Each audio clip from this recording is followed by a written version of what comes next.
Let me give you an example of taong tamad na nga, tanga pa. Hi, I'm Mary, and I teach people how to properly start working from home. Natag yung page namin kasi may nag-recommend sa amin. Meron kasing nag-comment on, medical VA na daw siya ha, at gusto niya sana maging legal VA. Sabi nitong si ate mong commenter, nag-enroll ako kay Blogger Mary, mali pa yung spelling, na lang daw isend yung Zoom link. I cannot, for the love of God.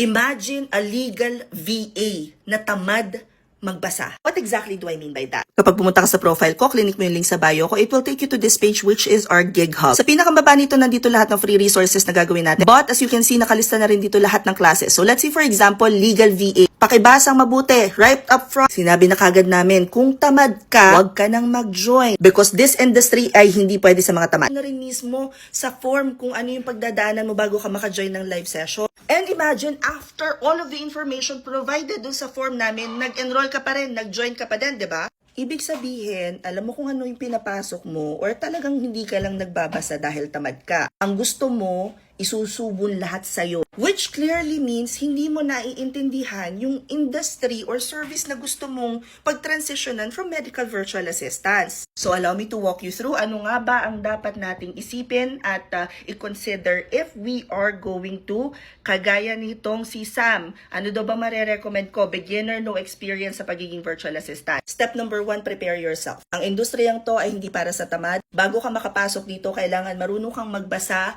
marunong kang umunawa, yung comprehension mo talaga dito ang magdadala sa'yo sa first client mo. Because this is just an example, ganyan kahaba ang job description ha. Marami ngayon ang gusto maging VA pero hindi nila nare-realize na kailangan talaga marunong kang magbasa, kailangan iniintindi mo yung binabasa mo. Kaya ang step number 1 talaga is prepare yourself. Bago mo isipin yung niche, bago mo isipin yung industry, ang una mong itatanong dyan, ano yung service na i-offer mo, sino yung magiging target mong client. Step number 2, prepare your equipment. So no, hindi po talaga pwede mag-work from home ka na gamit may cellphone. The only time na nakakita ako na nag-work na gumagamit ng iPad ay yung mga creatives and they've been in the industry for over 7 years. Ang equipment, kung bibili ka pa lang, ibabase mo yan sa service na i-offer mo. And then step number 3, learn and earn. As you are applying sa mga job posts, makikita mo kung ano yung mga hinahanap ng client. Then you start developing yung skill set na yun because alam mo naman na meron ka na nung core skills, kailangan mo na lang i-hone. Ulitin ko lang, step number 1, prepare yourself. 2, prepare your equipment. 3,